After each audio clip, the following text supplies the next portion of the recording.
आपने कभी सोचा है कि इतने धर्मनिष्ठ, मर्यादाओं के पालन करता और सत्यवादी अयोध्या नरेश दशरथ से ऐसा कौन सा पाप हो गया था जिससे उन्हें अपने जीवन में सबसे बड़ा दुहक झेलना पड़ा? क्या आपने सुना है श्रवण कुमार की करुण कथा, जिसकी मृत्यु ने दशरथ को ऐसा श्राप दिलवाया जो उनके पुत्र राम के वनवास का कारण बना? क्या यह सिर्फ एक संयोग था या कोई पूर्व नियोजित कर्मों का फल? दोस्तों, आज हम आपको लेकर चलेंगे एक ऐसे मोड़ पर जहां धर्म, करुणा, अंधकार और अनजाने पाप की कथा गूंजती है। एक राजा जो सिर्फ गलती नहीं करता बल्कि एक निर्दोष ब्राह्मण पुत्र की हत्या कर बैठता है। आखिर क्यों? कैसे? क्या दशरथ दोषी थे या हालात ने उन्हें ऐसा कर दिया? तो चलिए इस रोमांचक वीडियो की शुरुआत करते हैं। बहुत समय पहले की बात है। गंगा के तट पर एक छोटा सा गांव था जहां एक अत्यंत विनम्र और सेवा भाव से भरा युवक रहता था। नाम था श्रवण कुमार। वह कोई राजा नहीं था, ना ही कोई योद्धा, लेकिन उसके अंदर थी एक ऐसी शक्ति जो शायद उस युग के किसी भी वीर में नहीं थी। माता पिता की सेवा की शक्ति। उसके माता पिता अंधे थे, वृद्ध थे, असहाय थे, लेकिन उनके जीवन का सहारा था सिर्फ एक ही उनका पुत्र श्रवण। वो अपने माता पिता को कंधों पर कांवड़ की तरह उठाकर तीर्थ यात्रा पर ले जा रहा था। गर्मियों की तपती धूप, ऊबड़ खाबड़ रास्ते और जंगलों की कठिनाइयां श्रवण के संकल्प को नहीं रोक सकीं। उसे सिर्फ एक ही इच्छा थी, अपने माता पिता को जीते जी चारों धाम के दर्शन कराना। लेकिन वो नहीं जानता था कि उसका जीवन अब एक ऐसी दिशा लेने वाला है जिससे एक युग बदल जाएगा। उधर अयोध्या में महाराज दशरथ अपने युवा दिनों में शिकार पर निकलते थे। वे अत्यंत निपुण धनुर्धर थे और उनकी एक विशेष कला थी शब्दवेद बाण, यानी वे केवल आवाज सुनकर निशाना साध लेते थे। यही कला उन्हें गर्व और प्रतिष्ठा दिलाती थी। एक दिन वे शिकार के लिए गहरे जंगलों में पहुंचे। संध्या का समय था, चारों ओर सन्नाटा छाया हुआ था। तभी उन्हें किसी जलाशय के पास से पानी भरने की आवाज सुनाई दी। दशरथ को लगा कोई हिरण या जंगली जानवर पानी पी रहा है। उन्होंने बिना देखे ही अपनी धनुष पर बाण चढ़ाया और आवाज की दिशा में छोड़ दिया। बाण चला और फिर हवा में सन्नाटा टूटता है एक कराहती आवाज से, हाय, मैं मारा गया। दशरथ सन्न रह गए। उनके पैर कांपने लगे। क्या कोई जानवर था या इंसान? और जब उन्होंने झाड़ियों के बीच जाकर देखा तो उनके होश उड़ गए। दशरथ जैसे ही झाड़ियों के पास पहुंचे, उन्होंने देखा कि जमीन पर एक युवक तड़प रहा था। उसके शरीर में बाण गड़ा हुआ था और वह खून से लथपथ पड़ा था। वो कोई जानवर नहीं था, वो था एक निर्दोष इंसान, श्रवण कुमार। उसके पास रखा था एक लकड़ी का कांवड़ जिसमें दोनों ओर से बंधे दो मटके थे और वहीं कुछ दूरी पर दो वृद्ध अंधे माता पिता बैठे थे जिन्हें कुछ भी दिखाई नहीं दे रहा था। श्रवण की आंखों से आंसू बह रहे थे, पर होठों पर कोई शिकायत नहीं थी। उसने टूटती सांसों में कहा, राजन, आपने मुझ पर बाण चलाया, लेकिन मेरे माता पिता प्यासे हैं। कृपया उन्हें पानी पहुंचा दीजिए। दशरथ पत्थर की तरह जड़ हो गए। उनकी आंखें भर आईं, दिल कांप उठा। शब्दवेद बाण से उन्होंने अनजाने में एक ऐसा अपराध कर दिया था जिसे समय भी शायद माफ नहीं करता। दशरथ का दिल बोझ से दब चुका था। उन्होंने कांपते हाथों से श्रवण कुमार के शव को उठाया और कांवड़ के मटकों में पानी भरकर उसके माता पिता के पास पहुंचे। वो दोनों वृद्ध अंधे थे, लेकिन उनका चेहरा बेटे की प्रतीक्षा में दमक रहा था। जैसे ही दशरथ उनके पास पहुंचे, माता पिता ने पूछा, बेटा, तू इतनी देर कहां रह गया? तेरा स्पर्श क्यों नहीं महसूस हो रहा? दशरथ का गला रुंध गया। उन्होंने कांपते स्वर में सच बताया, मुझे क्षमा कीजिए, मैंने अनजाने में आपके पुत्र को शब्दवेद बाण से मार डाला। ये सुनते ही बूढ़े माता पिता पर जैसे आसमान टूट पड़ा। मां तो वहीं बेहोश होकर गिर पड़ी और पिता ने कांपते स्वर में कहा, राजन, तूने हमारा सब कुछ छीन लिया, लेकिन एक श्राप हमसे भी सुन ले। उस क्षण जो श्राप दशरथ को मिला, उसने उनके भाग्य में ऐसा अंधकार लिखा जो आगे चलकर एक युग को बदल देगा।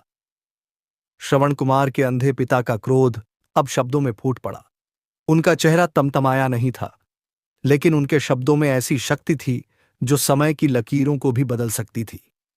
उन्होंने कांपते हुए कहा, हे राजन, तूने हमारे जीते जी हमारी आंखों का तारा छीन लिया।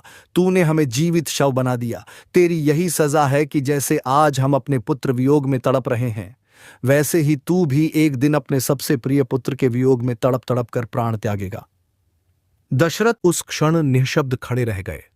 उस अंधे पिता की आवाज गूंजती रही, जंगलों में, दशरथ के मन में, और आगे चलकर रामायण में भी।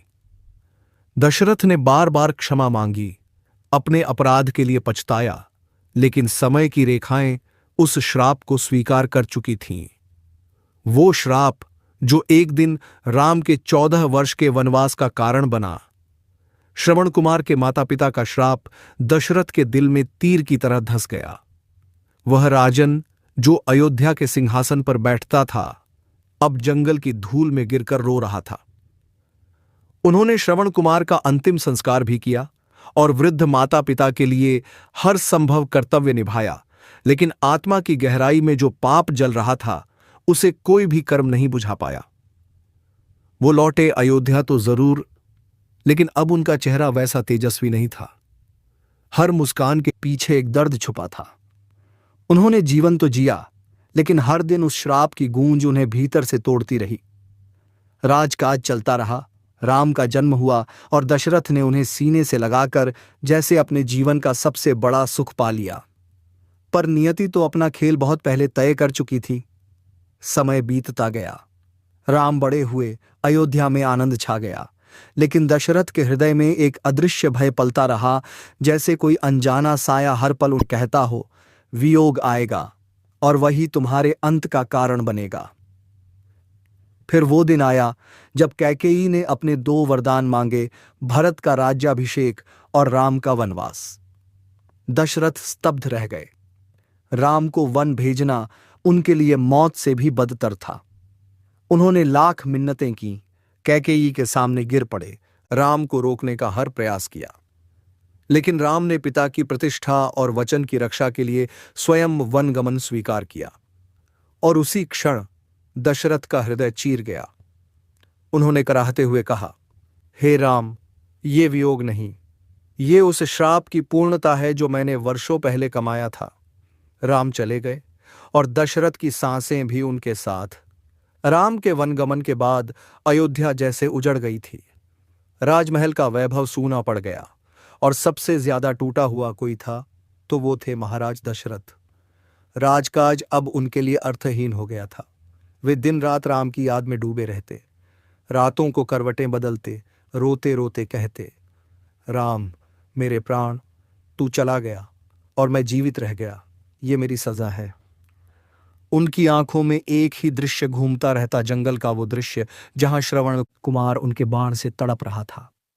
अब वही पीड़ा वो खुद महसूस कर रहे थे, बेटे के बिना जीने की पीड़ा। और फिर एक रात करुणा से भरी एक सांस के साथ दशरथ की जीवन यात्रा समाप्त हो गई। श्रवण के पिता का श्राप अब पूर्ण हो चुका था।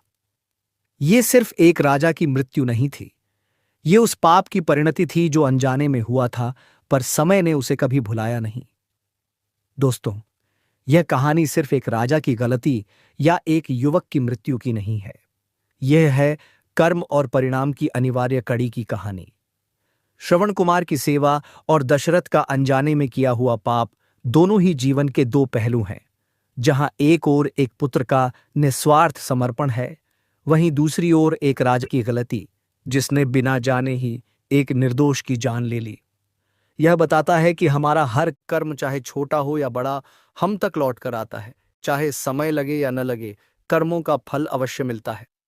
और दशरथ का वह श्राप जो अंततः राम के वनवास और दशरथ की मृत्यु का कारण बना, हमें सिखाता है कि जिम्मेदारी, संयम और सतर्कता जीवन के अनमोल गुण हैं।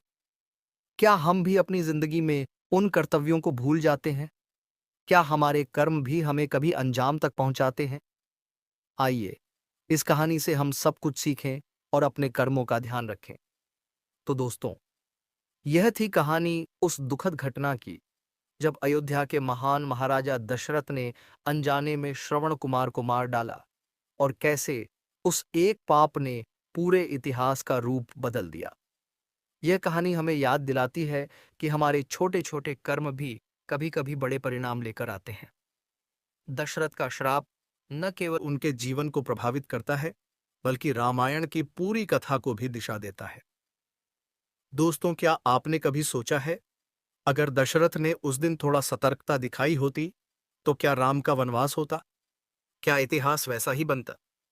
अगर आपको यह कहानी सोचने पर मजबूर करती है, तो कृपया वीडियो को लाइक करें, अपने विचार नीचे कमेंट में बताएं, और ऐसे ही रोचक वीडियो के लिए सब्सक्राइब करना न भूलें। आपके सुझाव हमारे लिए अमूल्य हैं। धन्यवाद। जय श्री राम।